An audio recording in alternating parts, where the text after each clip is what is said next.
हम इन लोगों से डरने वाले लोग नहीं हैं। डरन दी कोई लोड़ नहीं, बैठो। Should we issue a warning, sir? याद करो श्री गुरु गोबिंद सिंह। अब बैठो बैठो। They've had their warning. Hello everyone, I'm Johnny and today we're looking at Sardar Udham, an Indian historical film focusing on the life of Sardar Udham Singh, a freedom fighter and assassin, a man molded from the events of the Jallianwala Bagh massacre, a significant event in Indian and British history. The Jallianwala Bagh massacre took place April 13, 1919. This event saw upwards to 1,500 civilians murdered and 1,500 civilians injured by British gunfire in the Punjab province of British India. A large peaceful crowd gathered in protest against the Rowlatt Act, which gave power to police to arrest any person without any reason. The act was to curb revolutionary crimes and stop political gatherings. In response to this public gathering, Brigadier General Dyer surrounded the gathering with infantry and ordered them to shoot at the crowd filled with women and children. The troops fired until their ammunition was exhausted. The event caused political outrage in India and the UK and pushed many Indians to take up the cause of expelling the British from India. Reginald Dyer was condemned in Britain and India, but he also became a celebrated hero by some.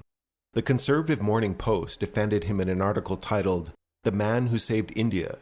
He died of natural causes in 1927. Dyer's boss, Michael O'Dwyer, the then Lieutenant Governor of Punjab, was not so fortunate. Michael O'Dwyer endorsed the actions at Jallianwala Bagh, and for this, he would be assassinated by Sardar Udham Singh, March 13, 1940. He was shot at an East Indian Association meeting in London. Udham Singh made no attempt to escape, wanting the assassination to be public and to be viewed less of an assassination and more as a revolutionary act. The film focuses on some of the details of the assassination, as well as the massacre itself. The massacre will be focused on in the last half hour of the film, and I must warn any viewers, it's brutal, raw, and realistic, with the majority of the scenes unable to be shared over YouTube. The film, however, is less about the events themselves, but more about how a normal young man can be completely warped by violence.